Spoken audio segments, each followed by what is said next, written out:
Olá, minha gente! Agora é a vez do volume 2 da Pedagogia Histórico-Crítica, 40 anos de luta por escola e democracia, organizado por Ana Carolina Galvão, Cláudio de Lira Santos Júnior, Larissa Coatio e Tiago Lavoura. Este é o volume 2 da obra publicada pela Autores Associados em 2021. E essa edição tem 244 páginas. Para apreciar a resenha ao volume 1, que eu já fiz aqui, siga o link no canto superior da tela ou também na descrição do vídeo aqui embaixo. E eu peço encarecidamente que você assista até o final para embasar a sua opinião. Como eu disse, o livro contém 244 páginas e está dividido em 11 capítulos. Na contracapa, o Newton Duarte diz o seguinte: na tragédia grega, Prometeu acorrentado, o herói é condenado por Zeus, Deus tirano, aos grilhões e à tortura. O crime cometido por Prometeu foi entregar aos homens o fogo e o conhecimento. No livro do Gênesis, na Bíblia, Deus expulsa Adão e Eva do jardim do Éden, por terem comido os frutos proibidos da árvore do conhecimento do bem e do mal. Na atualidade brasileira, o obscurantismo beligerante ataca diariamente professores, escolas, currículos, livros didáticos, cientistas, artistas, jornalistas e busca destruir as conquistas históricas das ciências, da arte e da filosofia. Mais do que nunca, mostra-se atual a tese de Dermeval Saviani de que há uma dimensão política intrínseca à especificidade da educação escolar, que consiste na socialização do saber sistematizado. E ele encerra dizendo: os textos reunidos nesse volume são um convite à reflexão sobre as relações entre o ensino dos conteúdos escolares e as visões de mundo em choque no Brasil de hoje. Feita essa belíssima apresentação aqui na contracapa, minha gente, eu diria o seguinte: o livro, em todo o seu, no decorrer da sua leitura, ele começa abordando a apropriação da linguagem escrita na perspectiva da pedagogia histórico-crítica, tendo por base a periodização do desenvolvimento e a apropriação da escrita em suas especificidades da idade escolar. Discute também a mercantilização da educação, a adolescência, a juventude e suas relações com o ensino na perspectiva da teoria histórico-cultural, sobretudo com base nos princípios gerais para a compreensão da periodização do desenvolvimento humano. Discute ainda nesse tópico o desenvolvimento da adolescência e da juventude, com base em escritos soviéticos e contribuições e as limitações da periodização do desenvolvimento proposto pela teoria histórico-cultural para a compreensão da atuação com adolescentes e jovens brasileiros. A obra debate as escolas do campo no contexto da pedagogia histórico-crítica. E aqui, nesse cenário, aborda um modelo de desenvolvimento capitalista que tem levado ao fechamento das escolas do campo e o rebaixamento da formação docente para esta finalidade. Discute o ensino de história na perspectiva histórico-crítica, trata da atividade humana, desenvolvimento e cultura corporal no campo da educação física, relaciona a pedagogia histórico-crítica ao ensino da química em uma sequência didática, partindo da prática social, indo à problematização, passando pela instrumentalização, realizando a catarse e chegando na prática social final. Obviamente que não cartesiana, como se coloca nessa explicação didática, nessa forma didática de explicar a sequência didática. Discute também as contribuições da disciplina de biologia para a formação da concepção materialista, histórica e dialética de mundo. Discute a decadência ideológica e o relativismo linguístico no ensino da língua portuguesa. Discute nessa relação o lema aprender a aprender e a sua expressão da decadência ideológica e o ensino da língua portuguesa e a sua importância para o desenvolvimento do psiquismo do indivíduo.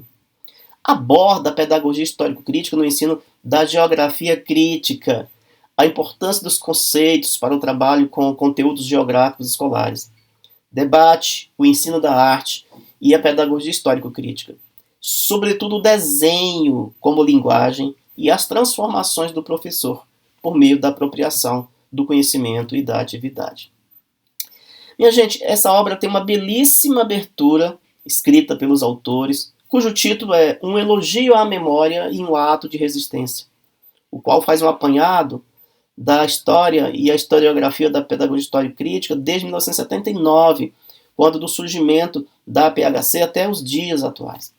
Nos diz que, assim como a pedagogia histórico-crítica, os artigos que compõem essa obra não silenciam sobre aspectos da realidade brasileira, a qual se revela profundamente marcada pelas contradições que o desenvolvimento do capitalismo traz consigo. Por essa razão, os autores direcionam seus esforços para um debate sobre as questões cruciais da prática pedagógica nas diferentes áreas do conhecimento, considerando a especificidade da escola, a importância que os conteúdos escolares têm para a formação e a transformação da visão que os alunos têm da natureza, da sociedade, da vida humana, de si mesmos como indivíduos e das relações entre os seres humanos. O livro todo é indispensável, mas alguns trechos me tocaram profundamente e são esses que eu quero compartilhar com vocês. No capítulo 1, Apropriação da linguagem escrita, contribuições da teoria histórico-cultural e da pedagogia histórico-crítica, Adriana de Fátima Franco e o Fernando Mendonça abrem esse capítulo com uma epígrafe de uma obra do Gorky, que diz lindamente assim: várias vezes ele me perguntava a meia voz: como isso pode acontecer? Como isso pode acontecer? Uma pessoa olha para esses risquinhos e eles formam palavras, e eu as conheço, as palavras vivas da gente. Como é que eu sei? Ninguém cochichou no meu ouvido. Se elas fossem desenhos, bem, aí eu até poderia entender. Mas aqui é como se as próprias ideias estivessem impressas. Como é que pode? Esta epígrafe abre de um modo emocionante essa discussão, que nos envolve, que nos desafia, que é decompor a realidade objetiva que nos apresenta. Assim dizem os autores.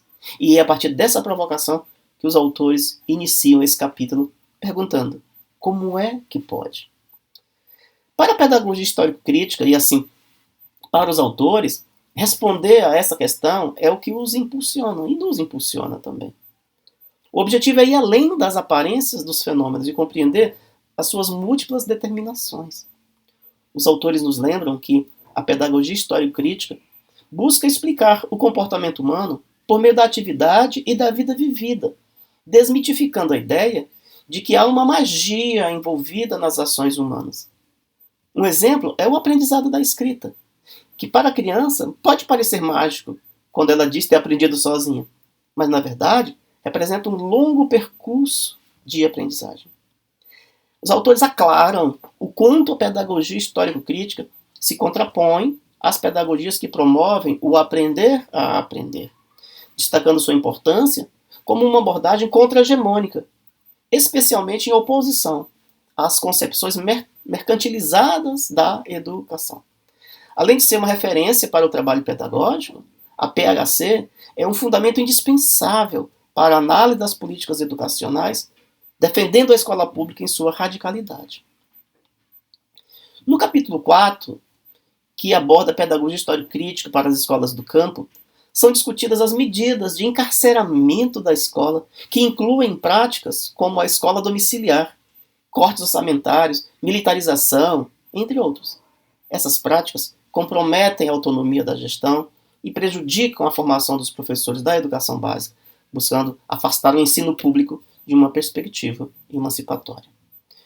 O capítulo 6 destaca os nexos entre a PHC e a abordagem crítico-operadora na educação física.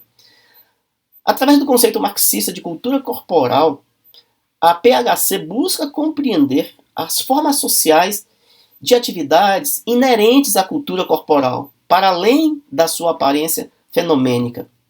A coerência entre ensino e projeto histórico é fundamental para o ensino emancipatório, especialmente para aqueles que lutam por uma sociedade anticapitalista e socialista. O capítulo 11 trata do ensino da arte e destaca a importância de se trabalhar com o desenho desde a educação infantil como uma linguagem, não como cópia da realidade. A arte não produz apenas objetos artísticos, mas também desenvolve o ser humano, permitindo que o criador e o público aprimorem a sua humanidade. A autora nos provoca a dizer que cada um tem em suas mãos o poder de escrever sua própria história. Mas a questão é, queremos, de fato, exercer o poder? Sendo positiva a resposta, indaga ainda a autora. Como escrever essa história? Talvez as coisas, continua ela, não sejam tão simples como pensamos. Porém sabemos que a mudança jamais poderá surgir na indiferença, na adaptação, na reprodução de uma prática mecânica. E a mudança surge da vontade de fazer algo diferente e buscar novos desafios.